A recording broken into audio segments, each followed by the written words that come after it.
Hello everyone, welcome back to AC canvas to a new video. আশা করি সকলে খুব ভালো আছো আর খুব মন দিয়ে প্রিপারেশন নিচ্ছ। তো আমি শুভজিৎ ঘোষ, বিপিএসসি টিআরই 2.0 তে সিলেক্ট হয়েছি। তো ক্লাস 11-12-এর ফিজিক্সের টিচার হিসেবে ব্যাপার হচ্ছে, হ্যাঁ, রেগুলার তো আমি ভিডিও আপলোড করি। কালকের ভিডিওটা আমি বানিয়েছিলাম, বানানোর পর মানে কালকে নেটওয়ার্কের এতটাই প্রবলেম ছিল যে কালকে আপলোড হয়নি। ঠিক আছে, তো তার জন্য সেই ভিডিওটা আজকে সকালে তোমাদেরকে আপলোড করে মানে পোস্ট করেছিলাম। আপলোড কালকে খুব স্লো হচ্ছিল, তো আজকে সকালে সেটা পোস্ট করেছিলাম। অনেকের অনেক কমেন্টের রিপ্লাই সেই ভিডিওতেও দিয়েছি। তো সেই টাইমে অনেকেই হয়তো অ্যাক্টিভ থাকে না, অনেকে হয়তো দেখেও নি, তো সেটা দেখে নিতে পারো। আচ্ছা, তো সেই ভিডিওতেও অনেকগুলো কমেন্ট এসেছে বা হোয়াটসঅ্যাপেও অনেকগুলো কমেন্ট এসেছে যেগুলোর রিপ্লাই আমি দেব।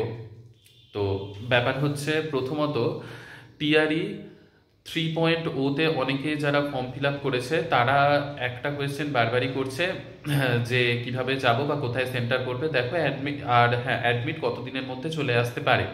আচ্ছা, ব্যাপার হচ্ছে আমাদের সময়ও বিপিএসসির অ্যাডমিট কিন্তু খুব আগে আসেনি, পরীক্ষার 5 দিন আগে অ্যাডমিট পেয়েছিলাম। ঠিক আছে, তো এই বছরে সেই রকমই হবে, 5-6 দিন আগে তোমরা অ্যাডমিট পেয়ে যাবে। কারণ তোমাদের 15 আর 16-তে এক্সাম, তো তার 5-6 দিন আগে তোমরা অ্যাডমিট পেয়ে যাবে। ঠিক আছে। আচ্ছা, আর আগের ভিডিওতে আমি ডিসকাস করেছিলাম যে আদার স্টেটের ম্যাক্সিমাম পাটনা দেয়, তো তার জন্য অনেকেই যেহেতু পরীক্ষা দিতে যাবে, তো পরে রিজার্ভেশন সিট পাওয়া যাবে কিনা। তো আমি বলেছিলাম দুটো অপশনের কথা। ফার্স্ট অপশন, পাটনা অবধি টিকিট কেটে রাখো, যদি বাই চান্স না হয় তাহলে টিকিট ক্যান্সেল করো। আর যাদের পক্ষে সেটা পসিবল নয় তারা, হ্যাঁ, কনফার্ম সিট যদি নাও পাও, দেখবে স্লিপ মানে এসিতে যদি কনফার্ম টিকিট নাও পাও তাহলে দেখবে যে স্লিপারে পাচ্ছ কিনা, না হলে এক্সাম তো দিতে যেতেই হবে, না হলে জেনারেলে যেতে হবে। এবার একজন ফিমেল ক্যান্ডিডেট জিজ্ঞাসা করেছে যে দাদা, আমি তো মেয়ে, তো আমার জন্য কি এটা সম্ভব জেনারেলে যাওয়া? তো ব্যাপার হচ্ছে, দেখো, হ্যাঁ, জেনারেলে যাওয়াটা একটু টাফ, প্রচণ্ড ভিড়ও হয়। তো সেই ক্ষেত্রে মানে তুমি কোনোদিন যদি জেনারেলে যেয়ে থাকো, কারণ আমি জানি না, কারণ আমিও জেনারেলে সেরকমভাবে ট্রাভেল করিনি। তো ব্যাপার হচ্ছে, হ্যাঁ, প্রচণ্ড ভিড় হতে পারে।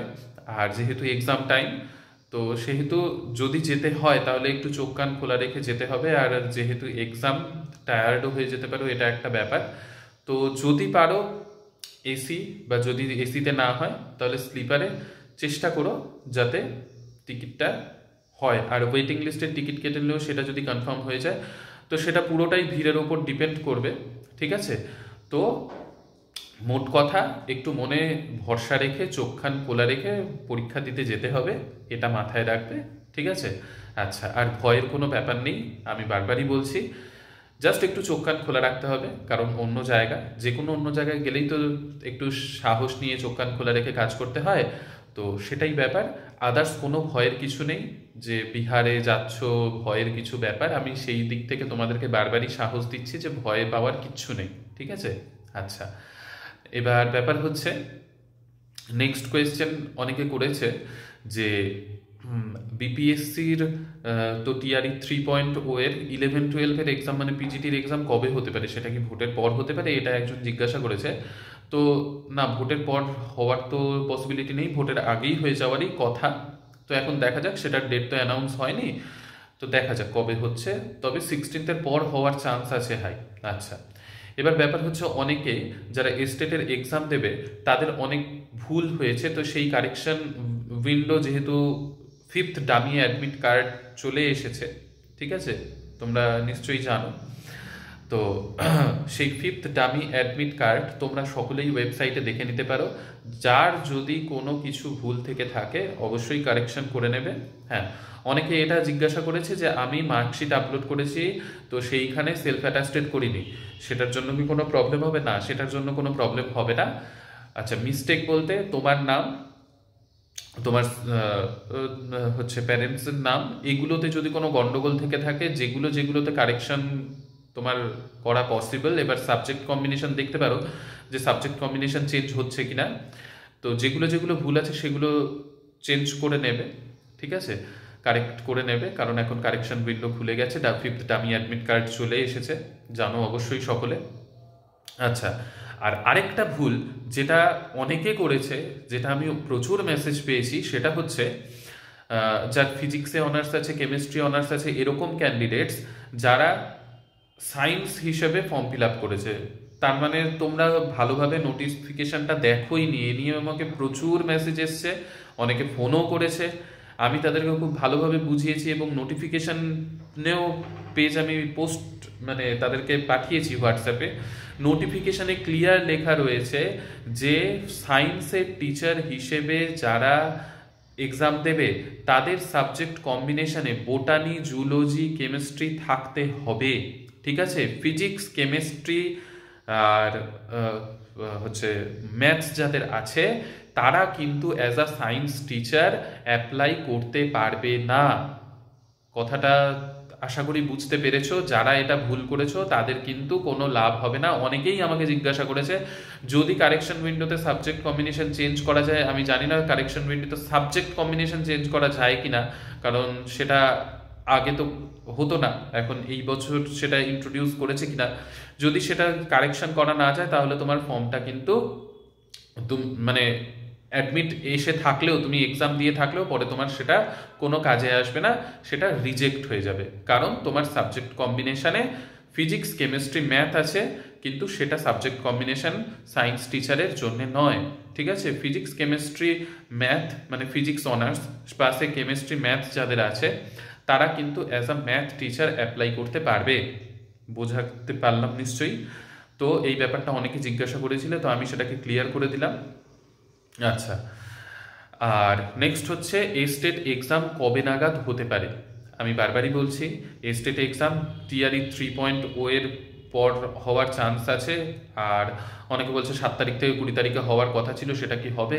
তো এখন তো 5th ডামি অ্যাডমিট কার্ড দিয়েছে, তো ফাইনাল অ্যাডমিট কার্ড এখনো পর্যন্ত আসেনি। তো 7 তারিখ থেকে তো মোট কথা শুরু হচ্ছে না, নিশ্চিন্তে থাকো। ঠিক আছে, আর আরও একটা জিনিস অনেকে জিজ্ঞাসা করেছে সেটা হচ্ছে জেনারেল পেপার বিপিএসসির জন্য, বিপিএসসির জেনারেল পেপার সেটার জন্য কি কি করতে হবে।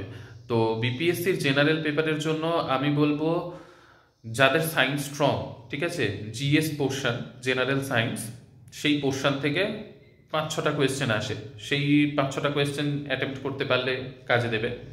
যাদের জিকে অতটা স্ট্রং নয়, জিএস পোর্শনটা ভালোভাবে তাহলে অ্যাটেম্প্ট করতে হবে। ম্যাথস থাকে 3-4টে মতো, বা 2টো থাকতে পারে ম্যাথস। তো এই জিনিসগুলো তাহলে তোমাকে ঠিক করে করতে হবে।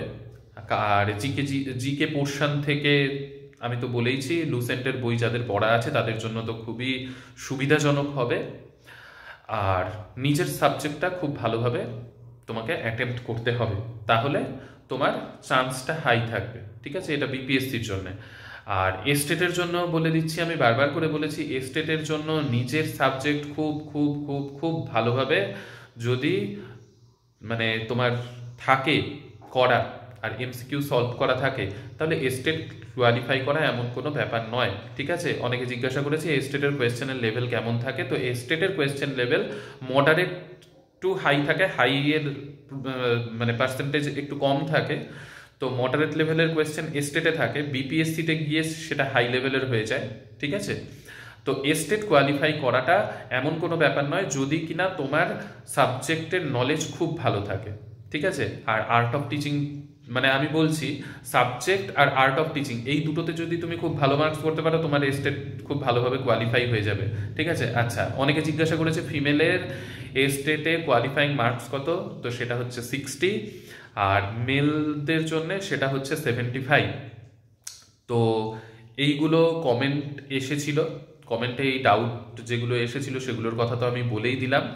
আর হ্যাঁ, আরেকজন সিআরআর নাম্বারের কথা জিজ্ঞাসা করেছে তোমাদের ফর্ম ফিল আপের সময়, সেইখানে হয়তো সিআরআর নাম্বার বলে কিছু একটা আছে, তো সেটা তোমাদেরকে করতে হবে না। ঠিক আছে, তো সেটা ফিল মানে সেই জায়গাটা ব্ল্যাঙ্ক রাখলেও কোনো অসুবিধা নেই।